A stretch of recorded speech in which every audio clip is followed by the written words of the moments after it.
Hey everyone, before we get into this video, I want to remind you that we are giving away a Super Smash Bros. Ultimate Nintendo Switch bundle. This is our 50,000 subscriber giveaway, so essentially once we hit 50,000 subscribers, we will be giving away a Nintendo Switch, and you'll be able to enter in the giveaway multiple times up until that date. There will be a gleam.io link down in the description, and this is a worldwide giveaway. Please be sure to check your local regulations for free giveaways in your country, and that you can receive electronic shipments before you enter. Thank you guys so much. Enjoy the video. If you've been around the Nintendo community long enough, I am sure you have ran across the phrase, Nintendo is doomed.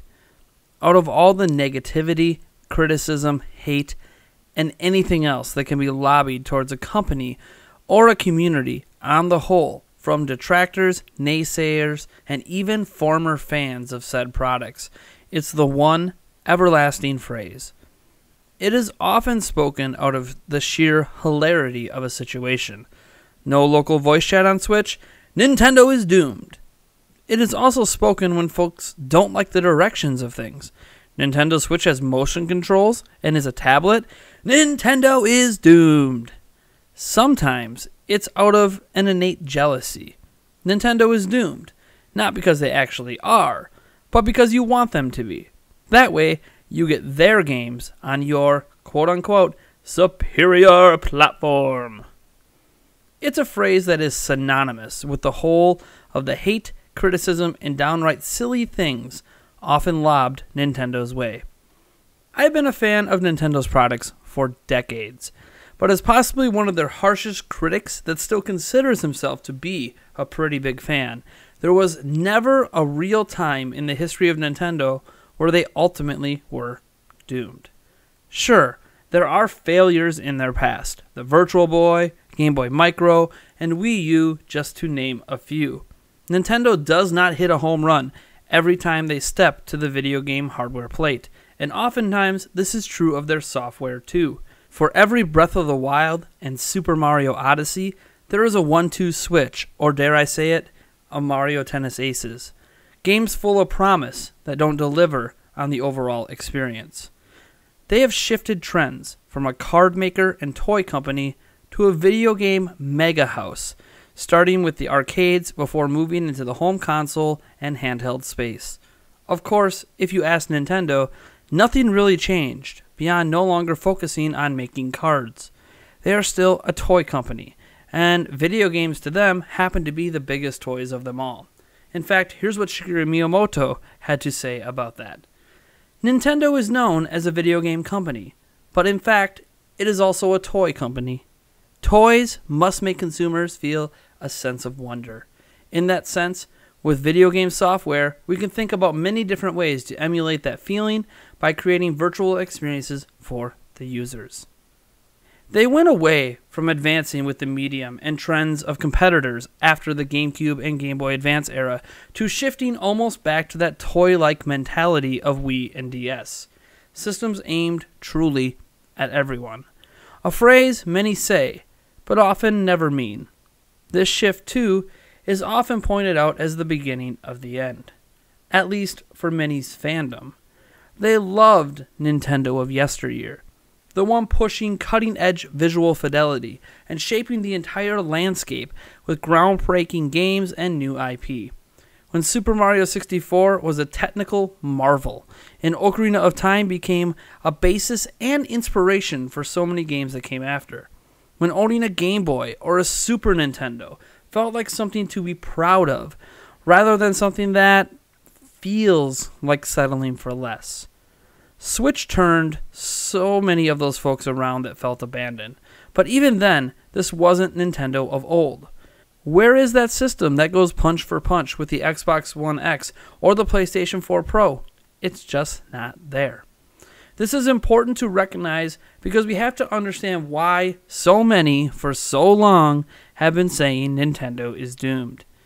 They do make questionable business decisions at times, sure.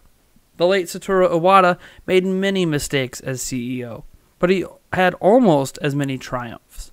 Same with Shigeru Miyamoto, who I think will always be respected for what he did in decades gone by, regardless of any perceived mistakes, like Star Fox Zero, that he might do today. Or heck, Wii Music. Or the Vitality sensor? Wait, was that him? Who knows? The thing is, for all the mistakes, for all the shifting of the sands of time within the company, Nintendo has never actually been doomed. In the 30-plus years they have been in the console business, Nintendo has not only turned a net profit at the end of the fiscal year twice. Sony, on just the PlayStation brand, 5 years. Sure, it was all during the PlayStation 3 era, but considering Sony has only been at this since 1994, they have been doing it for, 6 less years than Nintendo, but they have more than 200% of the bad fiscal years in comparison to go along with it. So, technically worse, if we even look at the rest of the company and how it's performed over the past 20 years, but we honestly can't blame PlayStation brand for Sony's overall performance. Was Sony doomed then? Hardly. And no one thought they were either. They made mistakes. They did things they shouldn't have. They cost themselves billions due to those mistakes.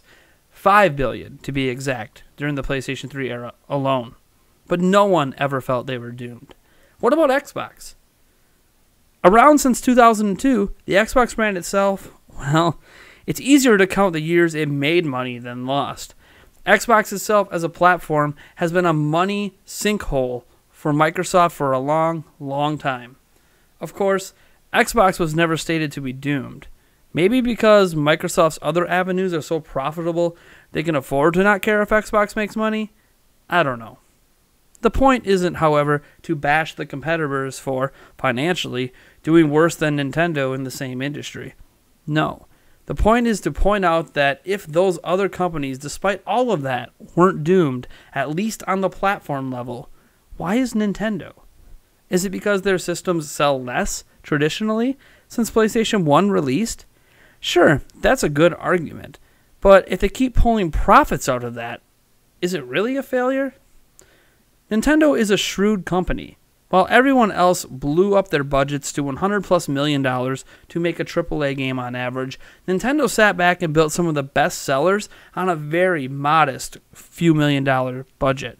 Nintendo, regardless of any hyperbole and fan praises or hate, is a very intelligent company. At one point, they had $9 billion just sitting in the bank. And the only reason it's a little less than that now is because they reinvested in themselves and bought some of their stock back in order to use for future purchases of other companies. A war chest, unlike any other major video game company out there. Enough to lose $300+ million USD yearly for 50 years before worrying about bankruptcy. But they are doomed. Look, people aren't going to stop calling for Nintendo's death as a platform holder, and some as a game maker. Some may even call for the company itself to no longer exist. The Nintendo is doomed moniker is never, ever going away. Nintendo may never recapture the magic for them it maybe once did so long ago. But Nintendo also isn't doomed. They have theme parks being added and expanded to already at Universal Studios. The Switch itself is still on pace to be one of Nintendo's best ever selling platforms. Their games continue to dominate top 10 charts the world over, even when they released over a year ago. Their war chest is back to expanding in big ways. Their stock prices are jumping. They are making games for phones now with modest budgets and large profit margins. They successfully, so it seems, launched an online paid subscription despite my own and probably your criticisms of such a thing. Nintendo isn't doomed. Not now, not during the 2 down years during Wii U and the early 3DS era, not during the 50s and 60s, and obviously not today. Nintendo may no longer be for you. Maybe you outgrew their style of games. Maybe their new innovative IPs like ARMS and Splatoon 1 and 2 just don't do it for you. Maybe Breath of the Wild to you is overhyped garbage. Odyssey, a poor man's platformer, and even third-party offerings like Octopath Traveler completely overblown and on the level of an alright indie game. All of this can be true for you. Nintendo cannot, nor have they really ever, pleased everyone. They maybe pleased you at one point, but now they don't. The only thing that really needs to change in this equation, however, isn't Nintendo. It's you. It's okay to no longer like Nintendo platforms and Nintendo games. It's okay to wish things were like they once were. Hell, I'm 32. I would love to be 17 again. Heck, I'd love to wish away 100 pounds on this body of mine too. But life is funny like that. We grow older. Our tastes change.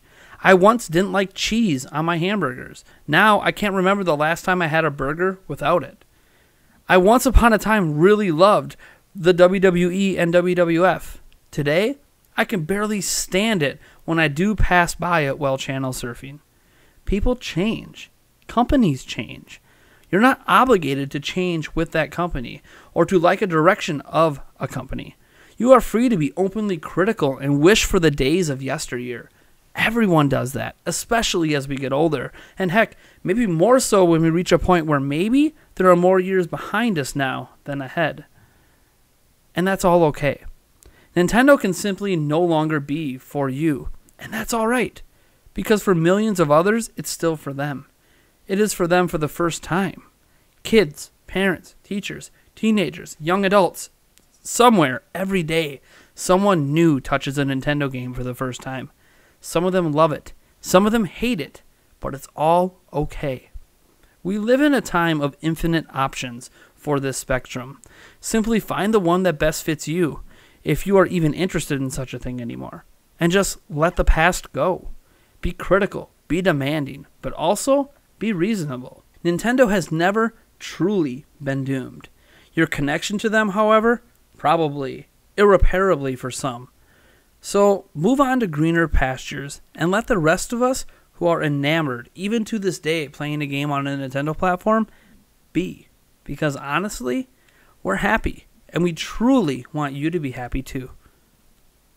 I am Nathaniel Rufflejans from Nintendo Prime, and if you like this video, you know what to do, and if you dislike the video, hit that dislike button, subscribe for more content, and I will catch all of you guys in the next one.